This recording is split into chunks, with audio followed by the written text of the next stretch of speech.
And now presenting the Save State. March Madness in April. April Madness. Well, that's why I went with April Absurdity, and you poo-pooed it.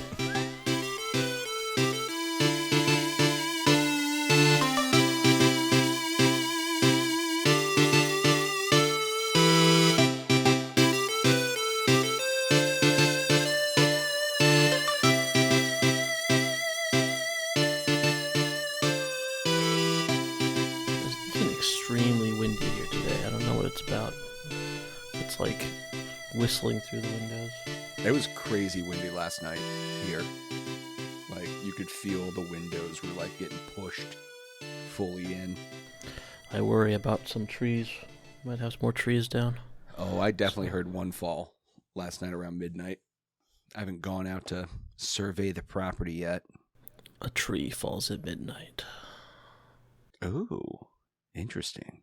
The Michael Williams story. Poetic. Yeah, now it just sounds like a true crime podcast. And I would never use my real name on any actual work. No, I mean you were the killer Of the tree? Yeah, the tree. Okay, all right. Yeah, good. Use my middle name, John Williams. It's a very original name. No, you'd be like, because all murderers always have the three names. Oh, the three-name rule. Yeah. Yeah. So you have to be Michael, John Williams. Even then, I just feel like I'm in trouble. Like when you say that. I think even then, like if you murdered someone, they'd have to like put your social security number in the newsprints because they would be like, no, not that one. Yes. Wasn't there a Seinfeld episode about that? Didn't someone have a... No, I think it was IT Crowd. Was it IT Crowd? Someone had a name of someone that was... It was IT Crowd. Definitely not Seinfeld. I think they shared a name that was very similar to like a killer. No, their name was Peter File. That's what it was. He finally moved to America because they say it different here. Yeah, it's true. Actually, but don't the Brits say like pedophile? Don't they have like that A? Oh, do they do like an AE thing? Yeah. I thought that was a myth. I thought that was a thing that never actually existed. It's like an respiratory. A and an E next to each other. And other weird things Brits say. Aluminium. There's not that extra I. I don't get it. Isn't there? Because that's how I spell it. I Aluminum? definitely spell it aluminium. No, it's just aluminum. It's just a NUM, a little num at the end. Is it? Okay. That's good to know. I've never been a good speller. I'm saying this with full confidence without actually knowing. That's my power as a middle-aged white man. Yeah, that's about right. So speaking of bullshit, we should probably just off the top mention that this episode doesn't have a... this is an Oops All segments, but we have a feature segment here today on the Save State. March Madness April edition. March Madness in April. I like it. It's like Christmas in July. So yeah, we have taken the top 8 most listened to episodes of the past, calendar year. Not calendar year. What actual fiscal year? Quarter are we in right now? Since this show's inception. The top 8 of those episodes, or the games featured in those episodes, we are going to be comparing via a very advanced methodology involving a roll table and some dice, because we are massive nerds. Mm-hmm. I have a table of qualities that a video game can and should have, and we will roll a dice and compare games in their respective matchups against that table. So, examples are best music, best food in the game, spookiest, etc. So as to not add any actual validity or empirical objectivity to this, we will randomly select these things and then compare games against each other via this arbitrary quality. So arbitrary and unbalanced. Yes. Exactly. So hopefully this will at least result in some interesting conversations. So I will announce the ranking of most listened to episodes so that you guys can know. I've seeded them 1 through 8, so 1 will play 8, so to speak, at the beginning, etc. But first we have Void Stranger. Not a game I expected to do particularly well, but one that has done. Medal of Honor Underground, which is also done decently well. Graveyard Keeper, Paradise Killer, which only one on here that I probably would have selected for our top 8. Batman Arkham Knight, Dragon Ball Z: Kakarot, Signalis, and Yakuza Kiwami are your 1 through 8s. And so, our first matchup is Void Stranger versus Yakuza Kiwami. And I will roll. Now, just a little bit of a punch-up note here. Do we want to just actually roll the bracket itself then, since we have 8? I can probably scrounge up an 8-sided dice real quick. Oh, I have one right here. If we wanted to, you mean randomize the bracket? I'm just saying, maybe a little bit of a shake-up on the whole bracket. I mean, it doesn't. I mean, if it's fine. If this were the category's already getting picked random, it's fine. If we were going by something other than listenership, which is pretty random to begin with, like I would agree with you. Nope, you're right. That's the true randomizer. All right, so Void Stranger versus Yakuza Kiwami. Okay. And the matchup will be on number 6, Best User Interface. Ooh, interesting. Void Stranger was a indie Sokoban-like game we played. Block moving puzzles, essentially, kind of in a indie Game Boy style. I think I was most reminded of Legend of Zelda: Link's Awakening. Mm-hmm. Yakuza Kiwami is the remaster/remake of the first Yakuza game for more modern consoles, with a lot of added content as well as just remastering the original game. Where initially, my first thought is Void Stranger is very simple. There isn't a lot of necessity to the user interface, really. Like, you don't need to know much. There's no health, really. There's no menus are not important to playing the game. The user interface for Void Stranger is very simple and requires almost nothing.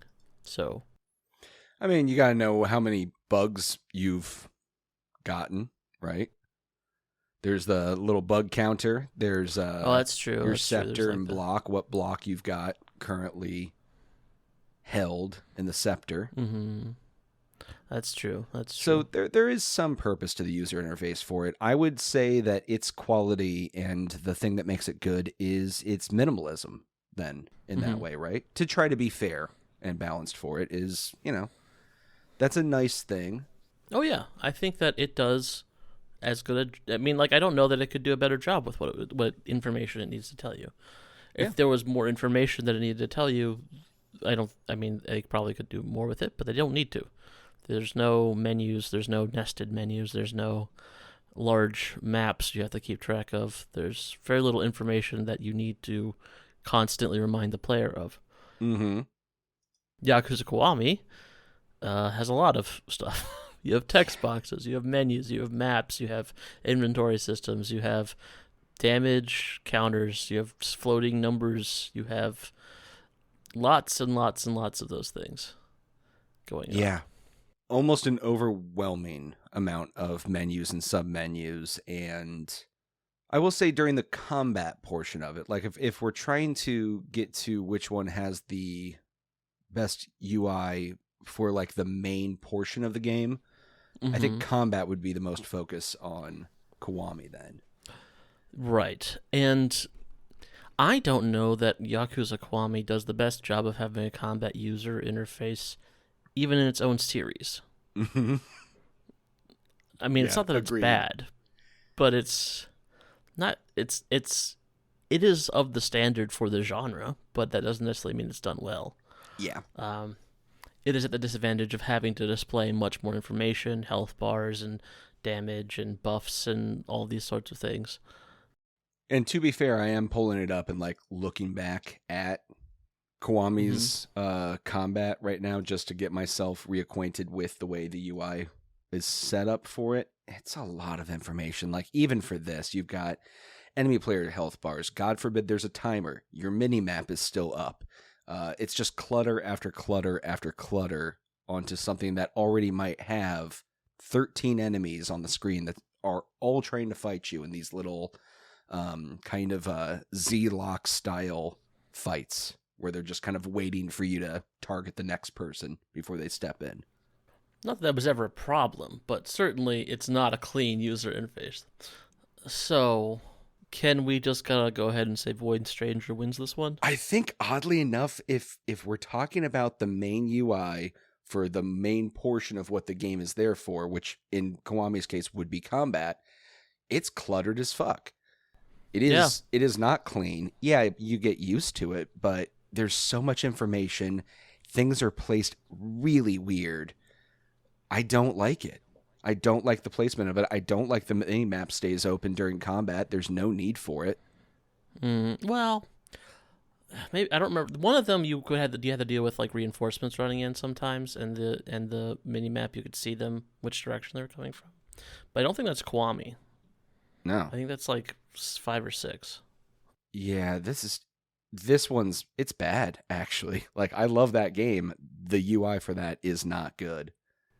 All right. Wow. Well then. Wow, surprise. Kiwami gets knocked out in the first round. Wow, yeah. Damn. See, that's why I like this bullshit scenario bracket. Get some interesting matchups. Now, we are going to cross off categories as they are used, so we will not have repeat categories. So that is it for best user interface. All right. Next matchup, we have Medal of Honor Underground for the PlayStation 1. I didn't specify that in the episode, which I probably should have, because apparently there was a Medal of Honor Underground port for the Game Boy Advance, which looks terrible. Yeah, it looks real bad. No, I looked into that when I was looking up information about the game when we did the recording.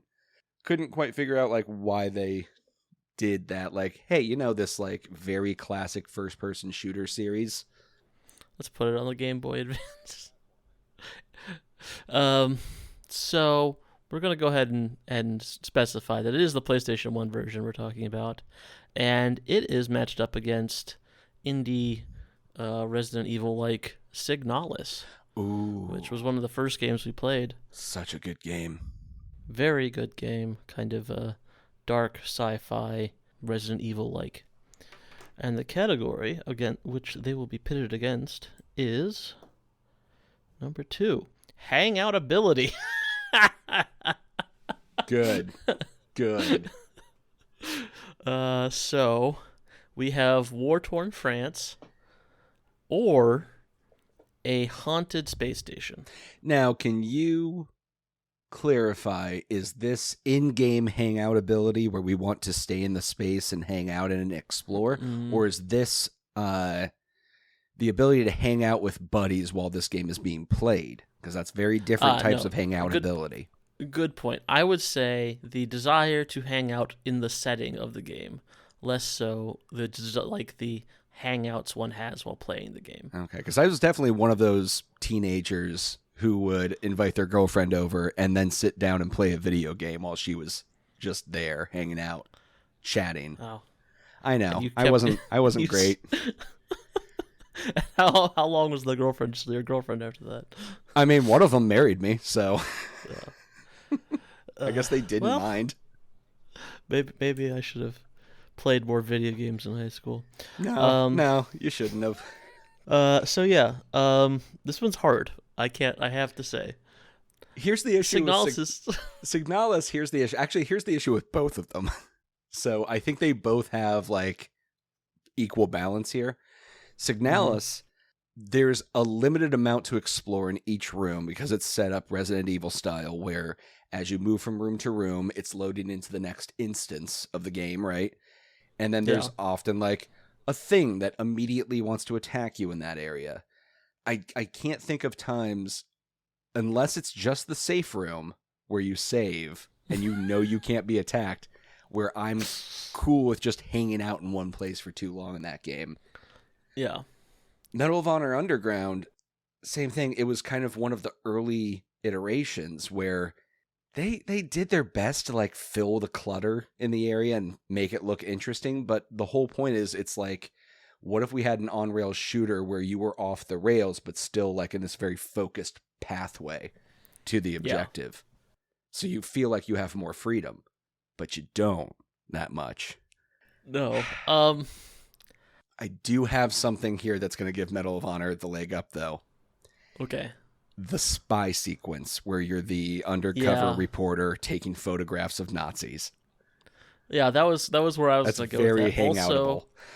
Also, the Crete level, you do get a little bit of like nice sun, a little bit of like beachy vibes that you don't get in Signalis. I mean, Signalis is just a mood. It's different. Yeah, it's a mood that even when there isn't like zombies or not zombies trying to chase you, it still feels very like, dark and kind of spooky. So yeah, I think we have to give that one to Medal of Honor Underground, right?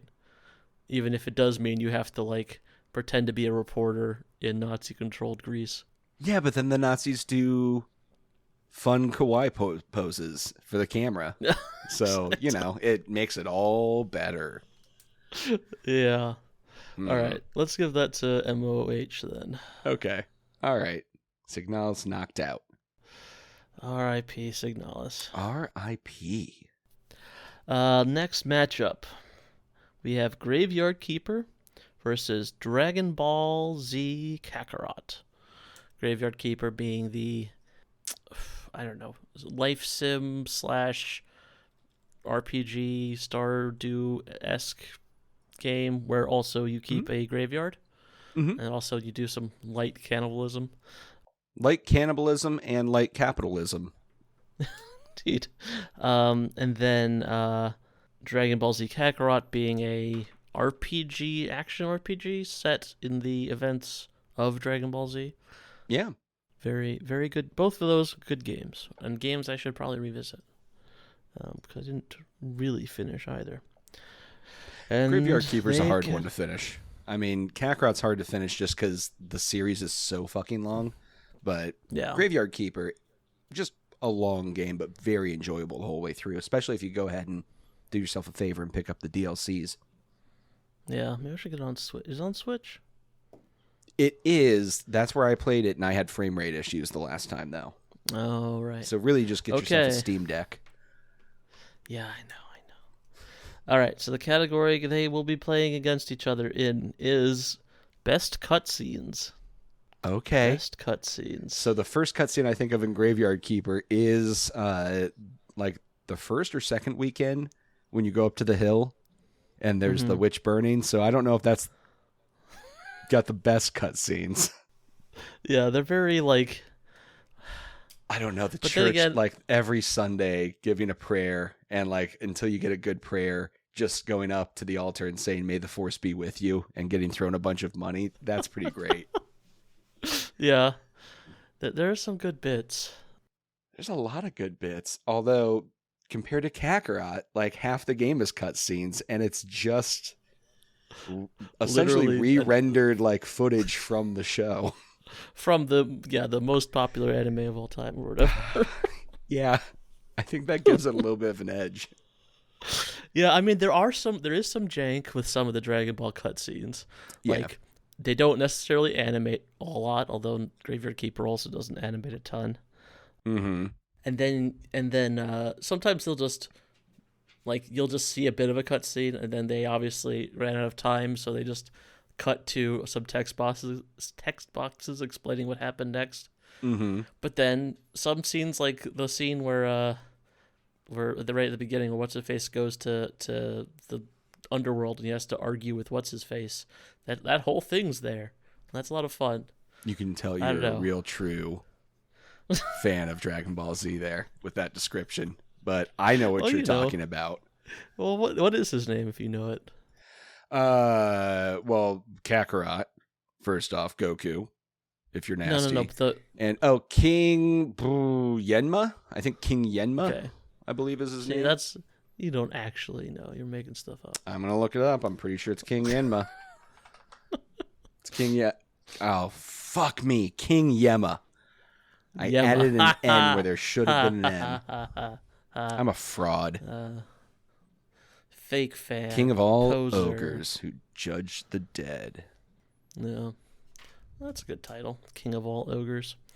Yeah, they skipped the whole fun part, though, where Kakarot falls off the road and then falls into not hell and has to get back up on the road. And there's some ogres that do a trial with him and he has to get like a fruit off a tree. It's a fun little sequence. It's definitely filler in the show, but I always enjoyed it. I think I don't know much about Dragon Ball Z, as I said, but something about Kakarot has taught me that I probably will enjoy the filler bits more than the not filler bits of Dragon Ball. That's fair. They feel a lot more like the original Dragon Ball. They get really silly with them. I like silly. I kind of feel like we have to go with Dragon Ball on this one. Yeah. I mean, it's not that Graveyard Keeper's cutscenes are bad, but they're not Akira Toriyama. I know. I think that's really what it does at the end for Graveyard Keeper. Sorry, Graveyard Keeper. I thought you had the legs to go all the way here. I really did too. Damn. So, next up, we have Paradise Killer against Batman Arkham Knight. Yeah, similar vibes. Similar color palettes they're playing with here. Yeah, absolutely. And the category with which they will be matched up is... Be cover art. Best character design. Oh, okay. So this is actually a tough one then. This one is probably going to be our best one so far because we've got Paradise Killer, whose character design I love. Yes. Versus phenomenal. Batman and 70 years of classic American character design. And possibly some of the best portrayal of characters in any of the Batman series outside of like the animated. Oof, this one's tough. This one's really tough. Okay, so I'm trying to think, like, you've got... Batman actually is like the least interesting of all of them. This is actually the least good Batman because he's like all armored up and all teched up and he looks less like a Batman and more like a Bat Robot Man in this one. Like, it's less fun, but not even like in a cool exaggerated robot way like during like the Nightfall bits in the comics. It's just kind of uninteresting. It's a little too it's a little too like tactical Batman. There's like, you almost expect him to have like magazine clips strapped to his thigh, you know? Yeah, kind of like the Thomas Wayne alternate in the Flash like fucks everything up storyline version. Yes. Flashpoint. Is that the Flashpoint one? I don't know. There's so many times the Flash fucks everything up and then has to run fast. Yeah, it's the only time anyone ever reads the Flash either. It's like, oh, there's an event. I have to read the Flash comics for the last year to know what's going on. I think that's why the events happen, is like, hey, Flash sales are down. So if we're just going off the main characters then, which I don't know if that's the right way to go about it, but we can at least start with that as the jumping off point. Yeah. I think that goes into Paradise Killer because Lady Love Dies is way more creative and interesting looking of a character design than the Batman. Yeah, I think if you separate the, decades and decades of Batman out from Batman, if you just take Batman, Arkham Knight Batman versus Lady Love Dies. Which is what we're doing. We're not doing like the Batman of every color of the week Batman. Right. What if we count alternate costumes? Oh. Because there's a lot of DLC costumes. I know. The Terry McGinnis Batman Beyond costume's in there. Although it doesn't look good on his bulkier frame, I still enjoy it. So, yeah, like, that's the other thing. Is like, I actually saw, like, a top 100 games on Steam thing. And, like, the image they had at the top had, like, 3 characters. One was Kratos. One was, I forgot who the other one was. But then the other one was Lady Love Dies from Paradise Killer. And instantly recognizable. Oh, yeah. So, in that sense, I think I have to give that to Paradise Killer. But if we go beyond the primary character, I mean, the design is still very strong with Paradise Killer. That's certainly true. That's the thing, is that each character in Paradise Killer, even though it's been long enough now that I forget all of their names, I can picture a few of them like really solid, and the designs pop out. The color palette is so enjoyable. Batman going through the rogues gallery he's built up. It's not that they're all samey, it's just everything's so Christopher Nolan grim dark about everything. One thing that is good about Arkham Knight is you do have those alternate costumes, and you can like put Harley Quinn in her animated version outfit and stuff like that. But yeah, the Arkham Knight is so lame of a design, and I don't know. Like, I mean, even the most fun one that I can see here as I'm going through all the costumes you can unlock is Zur-En-Arrh Batman skin. Oh yeah, and that's like, one, I have no clue what that's from, and two, so that's yes, actually pretty Please interesting. tell me the story of Zur-En-Arrh. I know so everyone Zur-En-Arrh wants to know. Is a Grant Morrison idea, but basically, like, the idea was like Batman cut off a part of his psychology, like his brain, like his psychology, so that if he's ever brainwashed, he would like revert to this basic state where like he was bestially but still good, but not like, so he could, like, the idea is like it's a fail safe, so if anyone did like hack his brain or brainwash him, he could still be Batman, but like emergency backup Batman, but he also like comes off as this crazy zombie guy, which is actually a reference to a old like golden age story where Batman goes to space to a random planet, and he just happens, they're just called Zur-En-Arrh, and then there's a Batman there who's a different Batman, but he's basically just it was in the 50s, and that's when like all those silly stories are happening. Sure. So like it's a reference for a reference, basically. It's a weird inclusion. I was happy that it was there.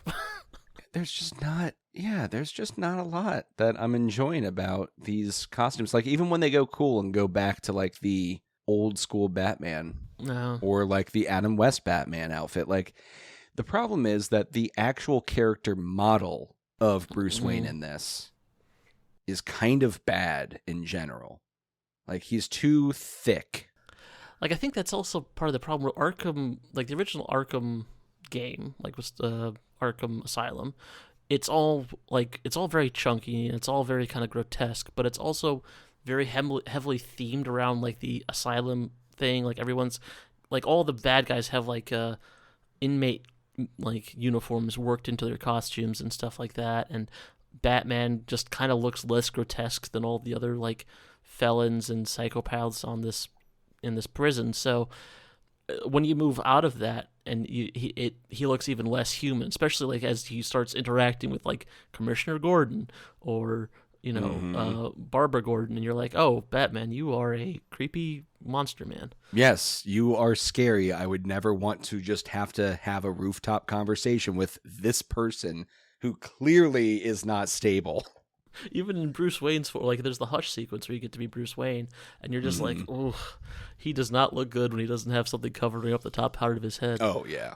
Yeah, I think this would have been I don't know. I think going into this, I was thinking this would be tighter, but actually working through it, I kind of have to say Paradise Killer is a clear winner on this one. Like, this just actually is a little disappointing in a lot of the designs. If I discount the DLC costumes, and if I discount the DLC itself, it ends up being actually pretty boring. Because like the Barbara, like the Batgirl outfit gets a little credit there, and like the DLC, Adam West and animated series outfits give it some credit. But I'm sending you just the core group of people from Paradise Killer, like just a little screen snip there. It's not even a real contest when it comes down to character design. No, I mean, imagine a Batman movie with these characters. I would love it. It would be incredible. I know. All right, yeah. Paradise Killer takes the game. Bye bye Batman. Bye bye Batman. All right, so that's it for the quarterfinals. So let's do a recap of what we've got left standing. So we have Void Stranger, who beat out Yakuza Kiwami in the battle of best user interface. Man, that was a really surprising upset. Yeah, Medal of Honor Underground beats Signalis in hangout ability, which, yeah. Yep. Poor Signalis. Although Medal of Honor Underground did not win that by it. That was not a clear victory by any means. If that spy sequence didn't exist in that game, that would have been a lot tougher to make a decision on. Yeah, exactly. Dragon Ball Z Kakarot came out over Graveyard Keeper in the best cutscenes. Yeah. Which, yeah, that one definitely had the advantage on it. Yeah, hard to beat something where the cutscenes are literally just scenes from anime. And then Paradise Killer beats out Batman Arkham Asylum, despite Batman's years of great character design. Arkham Asylum Arkham Knight kind of dropped the ball in as far as that's concerned. I mean, I think it's the same as the Christopher Nolan movies, where it's just by the end everyone was so sick of it. I don't know, maybe it was just me, but I was really ready for a Tim Burton reboot style Batman again. Mm-hmm. Like the latest one with Patterson. Yeah, Pattinson, I think. Pattinson, got it right the first time. It just felt like more of the same. It was cool. It was interesting. It was a fun action movie. But again, everything's dark. Everything's gray. Everything's dreary. Just give me weird set designs where you can tell it's being filmed on a studio lot and everyone's in very bright, neon style costumes. I mean, that's the thing. Those Joel Schumacher ones stick in my head much better than the newest one or the Christopher Nolan ones. All of those kind of blur together. And are you also just picturing Tommy Lee Jones as Two-Face right now? I wasn't. I was thinking of the scene in where Robin goes to confront Poison Ivy and her overgrown swamp mess. I think of that scene often. Yeah, no, that was just some great set design. That movie should have won Oscars. And great Uma Thurman, just in general. Yeah, absolutely. All right. So, and this matchup, it's Void Stranger versus Medal of Honor Underground, in Cutest. Interesting matchup. Yes. I think the kawaii poses of the Nazis shouldn't count because they're Nazis, and the walking dogs are not that cute. They're not that cute, but it is funny when they stand up and try to walk. It's like if you have a big dog and you get it to walk on its hind legs, it's actually pretty cute. Yeah. So dogs walking like people, cute. Dogs walking like people with weapons, scary. So there is a line. Yes. Void Stranger has a kind of there's a lot of weird cosmic horror to it. As you go through some levels, there will be just a body of some elder god thing floating in the background of with its tits the out. Eponymous void.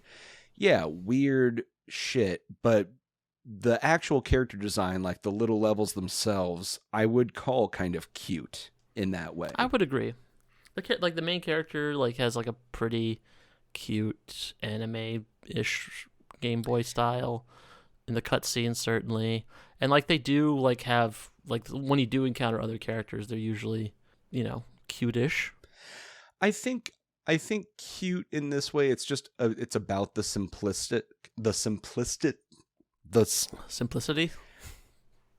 I'm gonna get it. The simplicity. Thank you. Yes. Of the designs themselves have what is that called? Chibi. Yeah, almost this a bit chibi style model to them for the enemies, the main character, an actual gameplay, not in the cutscenes. That I think kind of I would give it to it for that. I don't know if there's enough in Medal of Honor Underground that I could count as cute. Yeah, I mean, it's not necessarily saying that Void Stranger is a particularly cute game, because as you say, it is kind of terrifying in some cosmic horror aspects, but hard to not be cuter than the Nazis. That's pretty pretty low bar to pass. Hugo Boss would be very mad at you right now for saying that. I don't know if Hugo. That's true. I don't know if he would how cute he was going for with the design there. But yeah, so Medal of Honor, Underground, sorry. Void Thank Stranger. you for your service. Going on to the finals. Wow. Yeah. Number 1 seed. It's got the legs. Mm-hmm. All right. Next matchup in the semifinals, we have Dragon Ball Z Kakarot versus Paradise Killer. Interesting. It's kind of feels like the true final in some ways. Let's see what matchup they'll be up against in Best Music and Sound. Oh, interesting. Both of these have really good sound design. Sound design, yes. Music, like the sound design, I will say for Dragon Ball Z, because I have a person I think, or I have a game I think wins this. But the Dragon Ball Z sound, when you're not talking about the music, does a very good job of sounding like the anime does. I think, from my brief understanding, like the slapping, punching sounds and all that stuff in the fight sounds pretty on point with the show. I will say that I found, while the OST was good, I thought it was very repetitive. I feel like they kind of only had like 5 songs. Yeah, I'm going to, just for pure fairness for myself, I've got both open to their OST on YouTube, and I'm going to just do a little bit of henpecking around. And just give them little snippets of listen myself. I will say, to be fair, I listened to the Paradise Killer soundtrack regularly. No, you're the one that showed me that it's on Spotify. Yes, I have it on CD. I listen to it non-infrequently, so I'm a bit biased in this sense. It's not that I don't like. Again, oh no, I'm on Paradise Killer now. Oh, okay. Yeah, no, just that first track is a killer. Here's the thing. I see what you're doing there. Every spot I skip to on Paradise Killer, I'm enjoying. Like, even when it's not like heavy bass and synth tones, there's just something to it. Like, it's, oh man, oh, that's so good.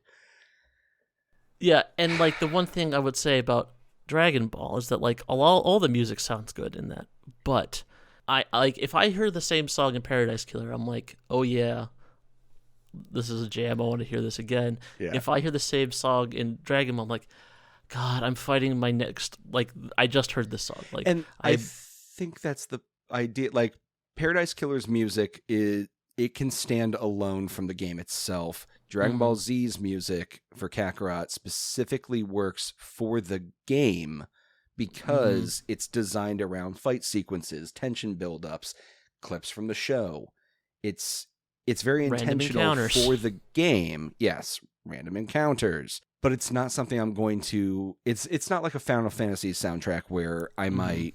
And even those are pretty game-specific, but I listened to them in my car all the time when I was a teenager. I'd throw in an OST from a Final Fantasy game. I'm not doing that for DBZ Kakarot. I'm 100% doing that for Paradise Killer. Right. I wouldn't even mind having my windows down at a red light with Paradise Killer playing.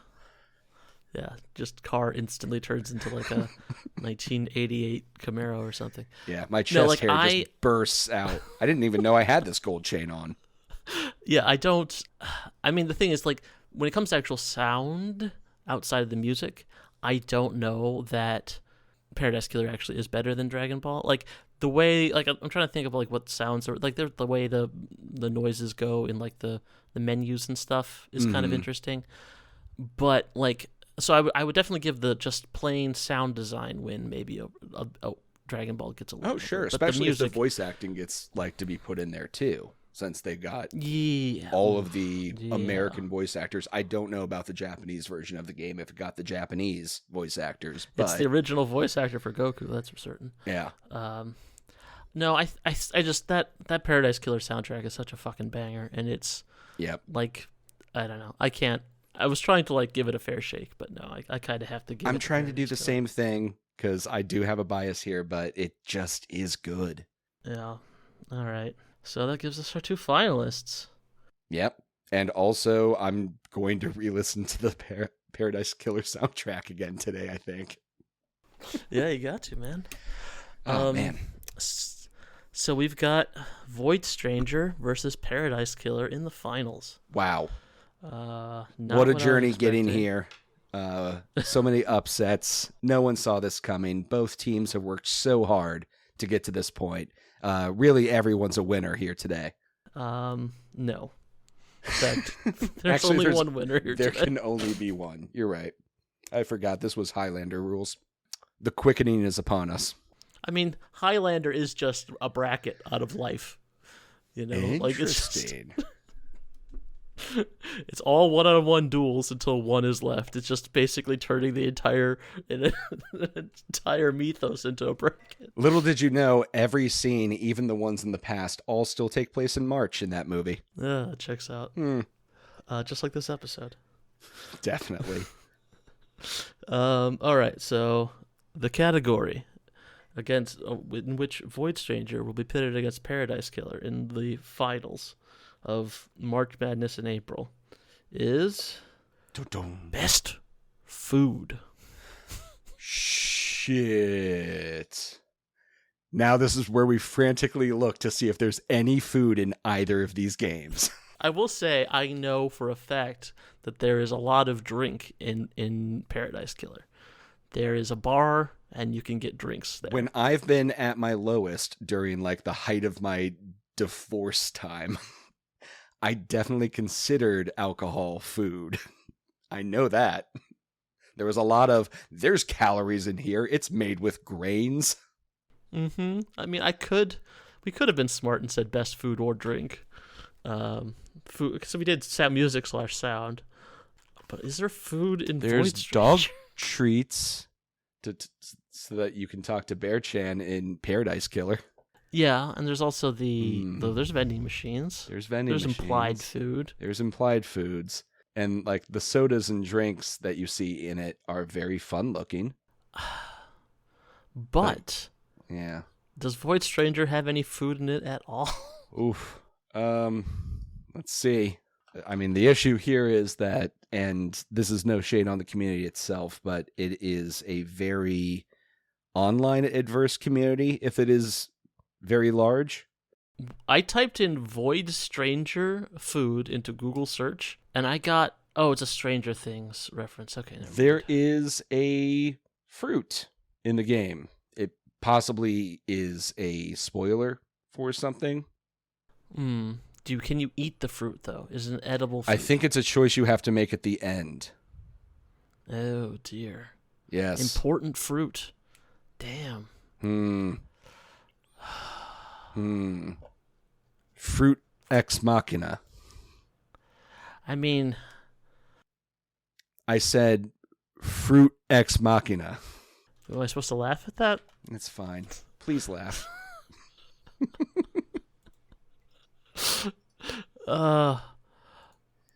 There is the convenience store in Paradise Killer.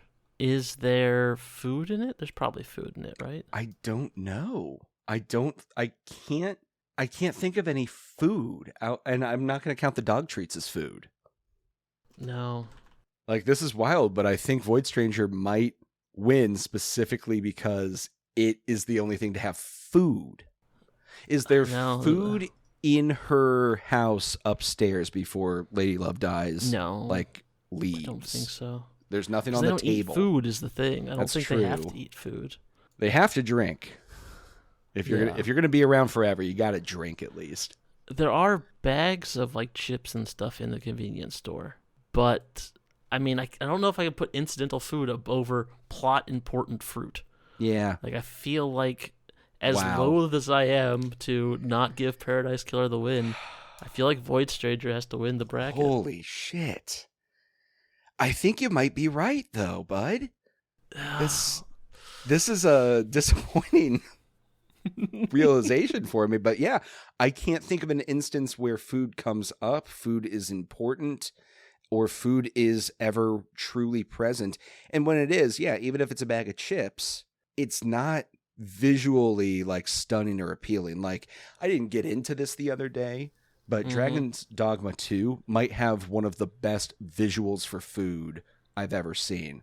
Like, you can get a prime rib off of a monster and then go to your campsite, get out a cast iron skillet, and it is a old school photorealistic steak cooking on a cast iron skillet with, like, you can see the fat, it begins to break down. And it is so appetizing and appealing. Let me see if I can get one of these in here for you. But I think it's going to have to go to Void Strangers for its fruit ex machina. Yeah, I mean, the thing is, if we had put food/drink, I feel like we could have gotten Stranger Things, Paradise Killer easily could have won this, right? Oh, because yeah. you've got the bar, you've got the soda machines, you've got that whole thing, but just food, I don't think Paradise Killer could stand. I think Void Stranger is the winner.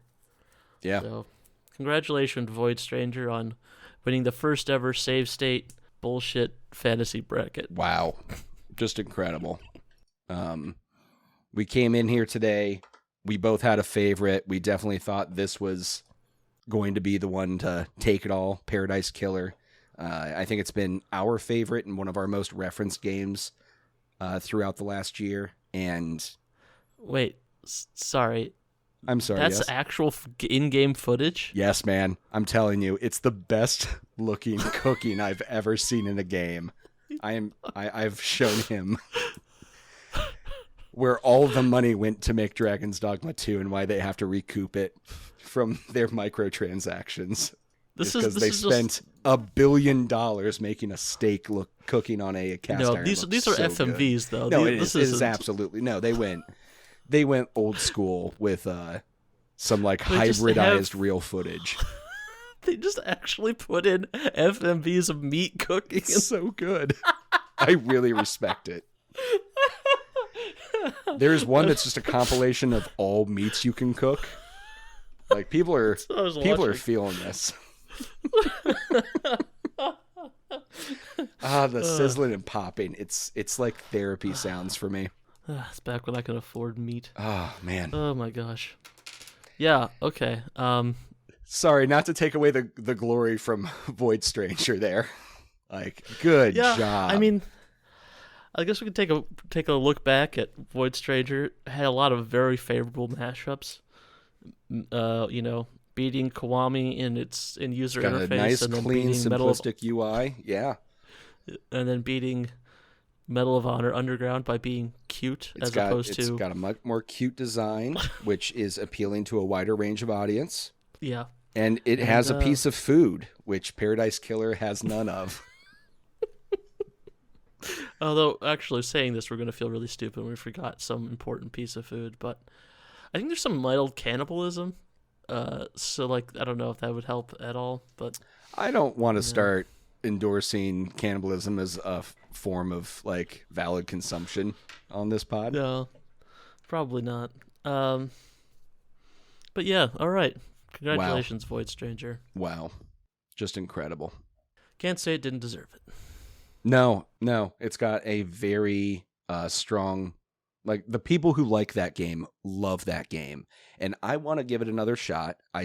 That kind of puzzle game is not something I'm too familiar with. So coming against it that last time, I feel like I was a little harsher than I needed to be on it. That having been said, it seems a little too long for what it should be, but that's fine. Yeah, I think also that, in its credit, if I were to, now that I'm aware of Sokoban as a style of video game, I think if I had approached any other Sokoban game, I would not have played as much of it as I played Void Stranger. I feel like there was a lot to it that made me want to play it, even if that genre is not my cup of tea. I'm sorry, I started looking at more cooking scenes from Dragon's Dogma 2 there. What were you saying? It just looks like you're going to see like a Texas Roadhouse freaking ad pop up over it. Oh, man. Oh, it's making me very hungry, and now I want to play some Dragon's Dogma 2. All right. Yes, that was the thing we would do instead of having a game we played. Also, I don't know if we're gonna do a news segment. Like a bit of behind the curtain. We are recording this, like the day after we recorded the last episode, or was it the day before? Two Either days ago. Yeah, we've doubled up this week. I don't think there's any news really to report since the last episode. I mean, unless you're interested in Helldivers 2 news, the automatons have started to really resurge. They've got gunships flying around now. People are reporting seeing mobile fabricator bases that are like running around the map, creating enemies.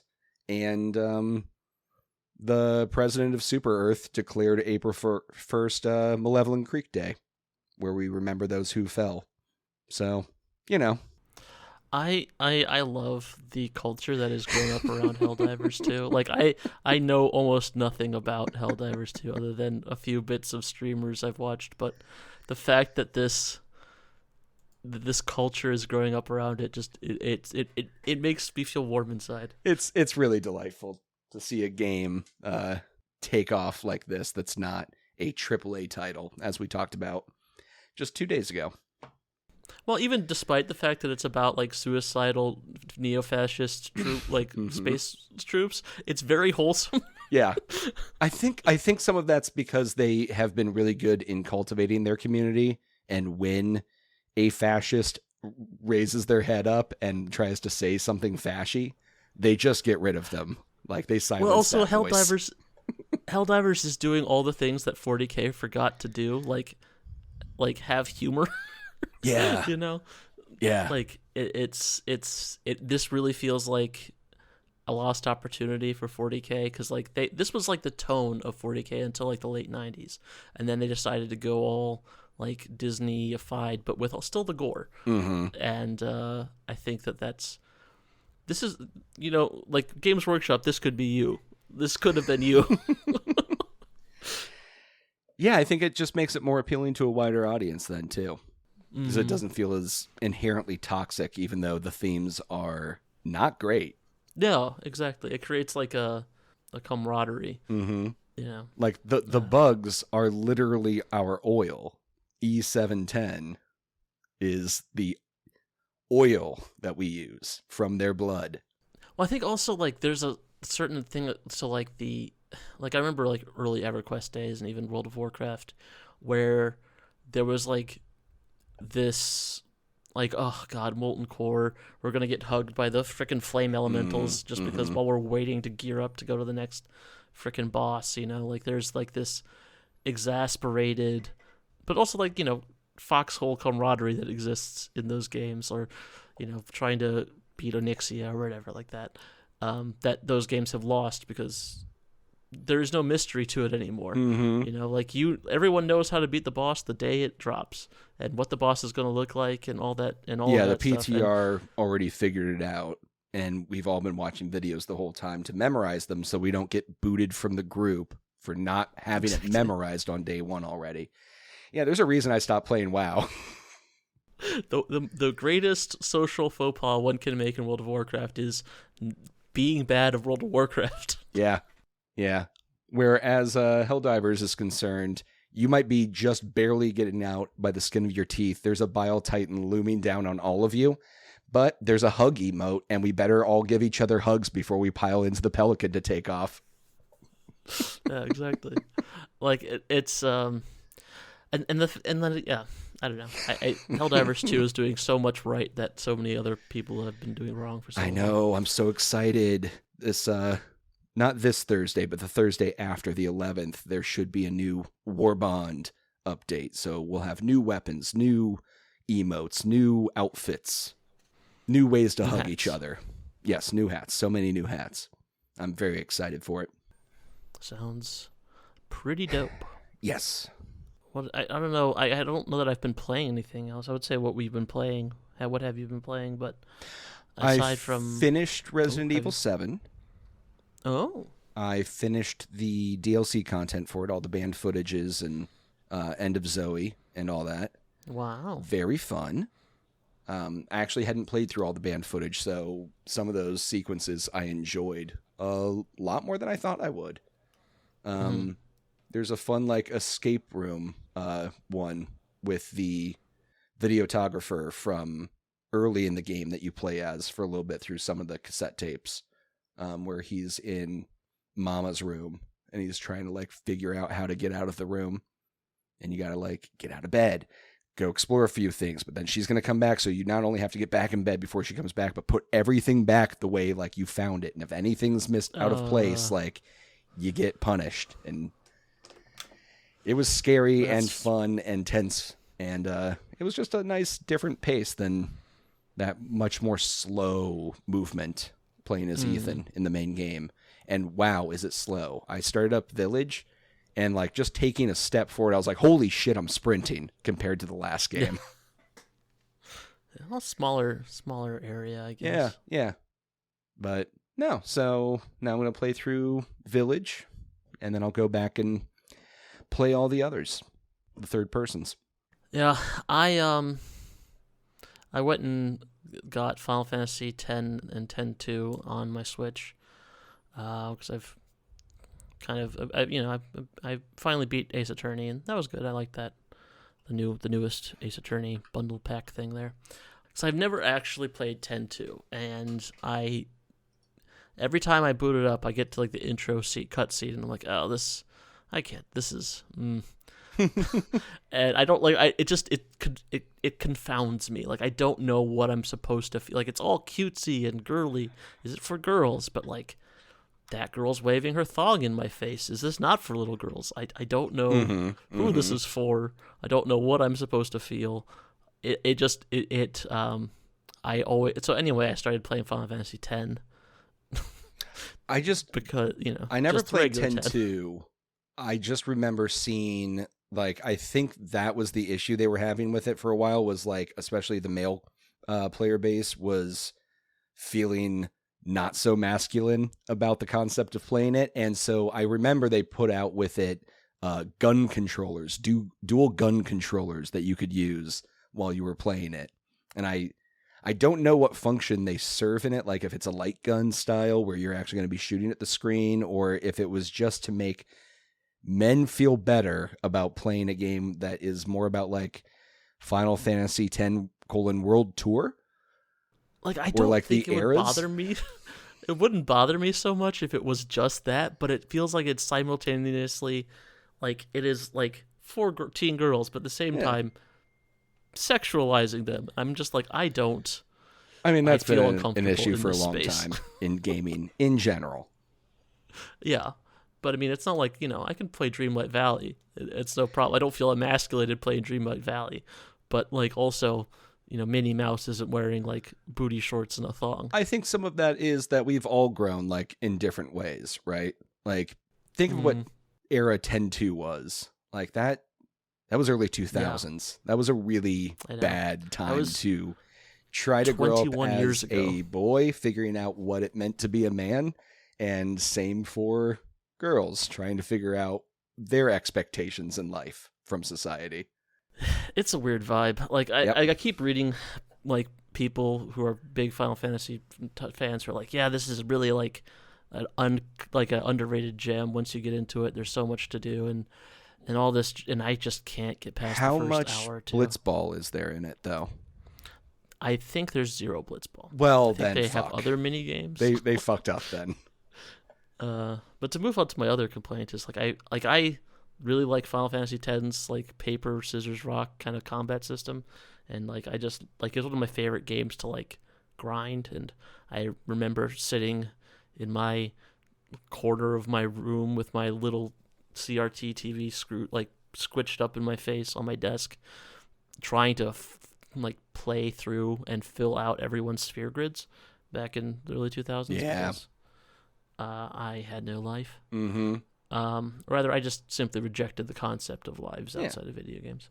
So I wanted to maybe do that instead of having to deal with whatever Final Fantasy X-2 was confronting me with. And it takes so long to get to the game in this. I forgot how long. You have the intro sequence, you have like all the stuff, then you have to do all this stuff on the diving underwater stuff. Has it like and it's all tutorials, and it's like yes. I mean, granted, I've played a lot of games, but I'm like, this is like the simplest turn-based mechanic you can get in an RPG. Like, I don't know that we need this many tutorials. But yeah, I'm looking forward to. Like, I think that I always view the part after the Blitzball tournament is when the game actually starts, and that's still hours and hours away.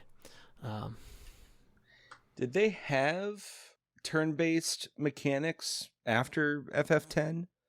Because 11's an MMO, and 12, I don't know. Is 12 turn-based? No, 12 is more like it's its own thing. Like, it has like that kind of like programmable, like if this then that system, but but like all the different characters work on their own timings, but you can switch and direct the control characters, and you can turn that off too, and it's very much its own thing. Okay. Like Marcus complained a bit about it. It takes some getting used to. I like it, but I also played it when it came out, and I think when it came out, a lot of people didn't like it, thought it felt kind of MMO-y, and I kind of get that too. It's like the style that Square kind of seemed to attach to after that was like the Kingdom Hearts, Final Fantasy 15 style kind of thing almost. They're not exactly the same, but similar. Right. Whereas 12 and 13 kind of felt like experiments of trying to get out of turn-based. And then 16 is just kind of Soulsy. 16 I'm still trying to get through. I think I'm at the point now where I let it sit for so long I have to start over, which I'm not looking forward to because the story is a lot.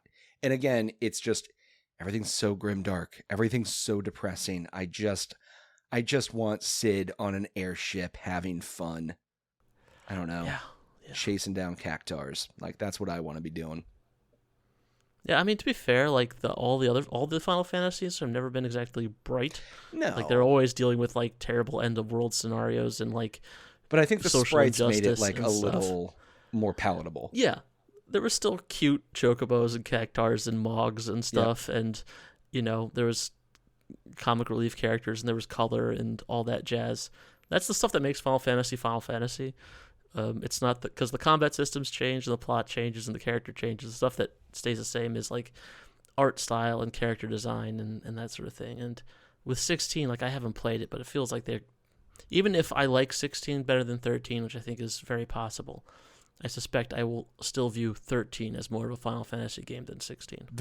And that's interesting because I was going to say the thing about 16 that I really took away from it was this could have been any IP, like outside of the chocobos being present and like things that are clearly Final Fantasy IP ownership.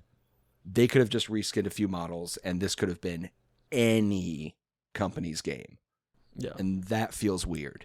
Yeah, I mean, that's been the case since the whole 15 fiasco, and they couldn't get that out in time and all that stuff. It just feels like Final Fantasy and Square, aside from the MMO, they feel like they're chasing rather than leading the way, which has kind of been their thing. Like, I think they experimented a lot in 13, and they didn't succeed in the way they wanted to, and they have now just kind of been following other people's trends.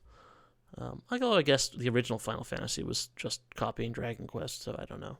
Yeah, I don't know. I'm just curious to see what they do next, because maybe it'll come full circle. We'll just get old style again.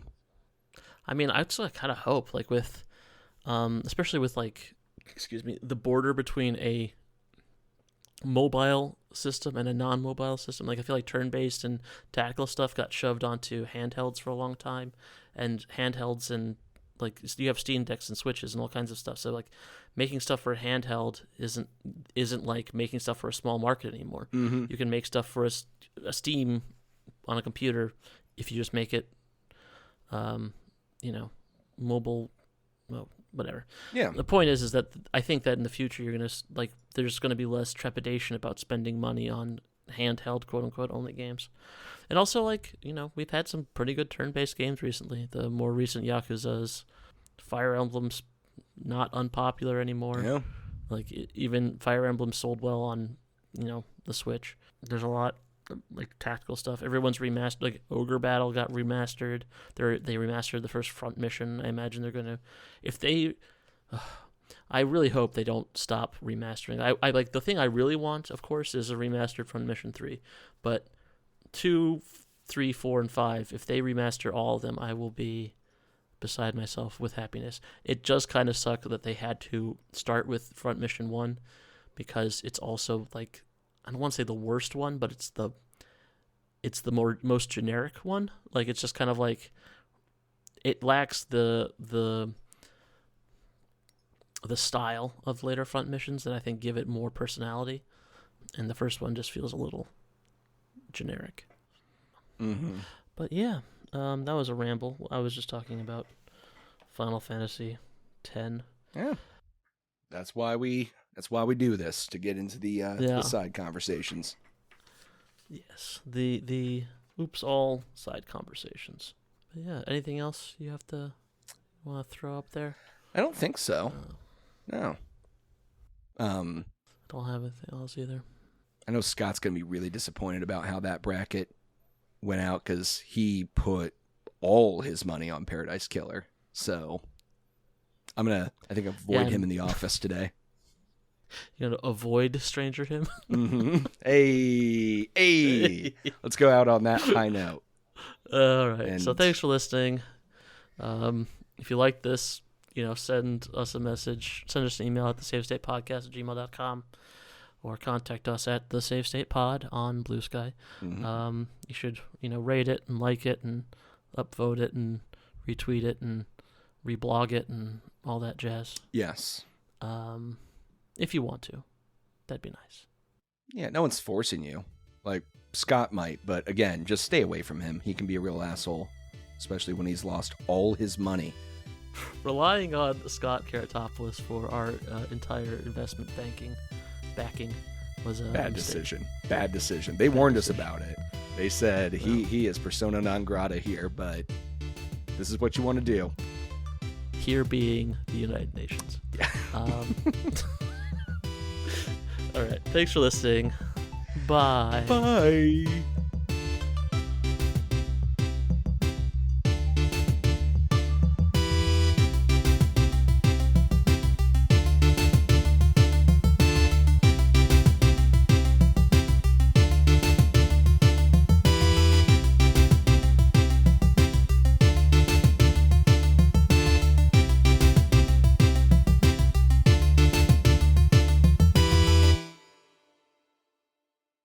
And now presenting, the save state, oops all segments, April absurdity. I think we should still just call it March Madness and let people be confused. Okay, fine.